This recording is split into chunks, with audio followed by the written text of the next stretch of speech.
नमस्कार, मैं सी आशुतोष अग्रवाल आप सभी लोगों का अपने YouTube channel C Ashutosh Agarwal में स्वागत करता हूँ। आज के जिस टॉपिक पे मैं बात करने जा रहा हूँ वो है how to claim refund of excess balance of electronic cash ledger. देखिए, कई बार क्या होता है कि हमारे पास जीएसटी में बहुत सारा कैश बैलेंस रह जाता है, जिसके ब्रॉडली तीन रीजंस हो सकते हैं। एक पहला रीज़न तो हो सकता है कि अगर आप कोई बिजनेस कर रहे हैं ई कॉमर्स ऑपरेटर के थ्रू, जैसे कि मीशो हुआ, फ्लिपकार्ट हुआ या अमेजन हुआ, तो वो आपका टीसीएस काटते हैं हर महीने आपकी सेल के ऊपर।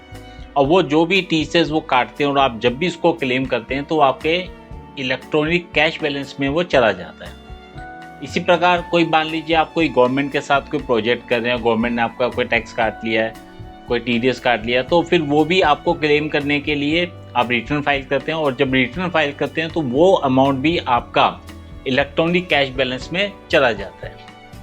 तीसरा मेनली हो सकता है कि बाय मिस्टेकनली आपने कोई ज़्यादा टैक्स पे कर दिया हो, आपको थोड़ा कम टैक्स पे करना था, या बाय मिस्टेकली आपने थोड़ा ज़्यादा टैक्स पे कर दिया हो, तो उस केस में भी आपके पास एक्सेस कैश बैलेंस हो जाता है।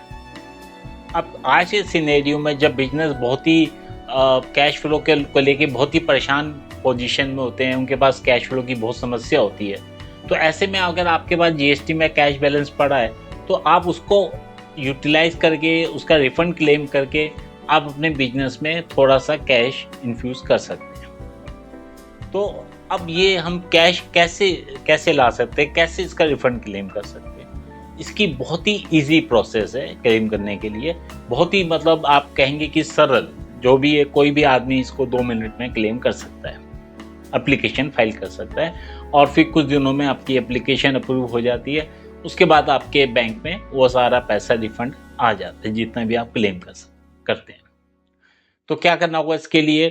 तो इसके लिए सबसे पहले आपको अपना जीएसटी लॉगिन को करना पड़ेगा, एक्सेस करना पड़ेगा।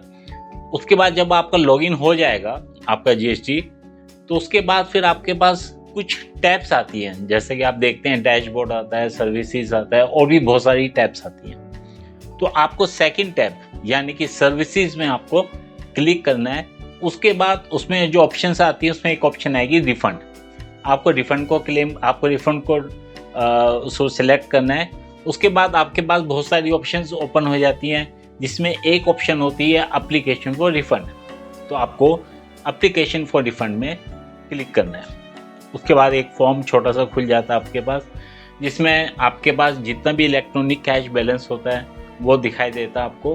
उसके अलावा अब आपको जितना क्लेम करना है उसमें से, उसके लिए एक अलग से आपके पास नीचे टेबल आती है। तो जितना भी आपको क्लेम करना चाहते हैं, जो आपके पास टोटल अवेलेबल कैश बैलेंस है, उसमें से आप जो भी बैलेंस अवेल करना चाहते हैं उसको वहाँ पे फिगर को आप डाल सकते हैं सेकंड टेबल पे। उसके बाद आपसे वो कुछ डॉक्यूमेंट मांगता है, जिसके लिए आपको डॉक्यूमेंट में के केस में आपके अपना जो भी एक छोटा सा अंडरटेकिंग डाल सकते हैं कि अगर मान लीजिए बाद में अगर आपकी एप्लीकेशन को गलत पाया गया या आपने कोई मिस्टेकनली कुछ ज़्यादा क्लेम कर लिया है, तो आप उसमें कह सकते हैं कि हम इसको रिवर्स करेंगे, हम इसको रिफंड करेंगे अलॉन्ग विथ इंटरेस्ट। ऐसा छोटा सा आप अंडरटेकिंग डाल सकते हैं। दूसरा, आप अपनी बैंक की डिटेल आपको डालनी होती है, जो भी बैंक है आपका उसकी डिटेल डालनी होती है। प्रेफरेबली आपको वो बैंक की डिटेल डालनी चाहिए जो आपने ऑलरेडी अपने रजिस्ट्रेशन में डाल रखी है।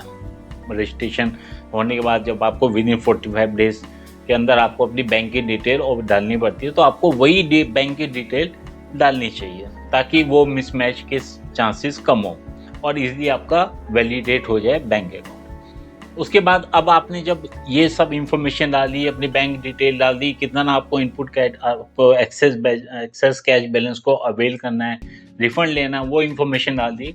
उसके बाद आपसे कुछ वो डॉक्यूमेंट मांगता है, जिसमें मैंने आपको पहले ही कहा कि एक छोटी सी अंडरटेकिंग दे सकते हैं। दूसरा, आप अपनी जो चेक की कैंसिल चेक की कॉपी है वो अटैच कर सकते हैं। और उसके बाद आप अपने एप्लीकेशन को सबमिट कर सकते हैं थ्रू ई KYC के थ्रू, या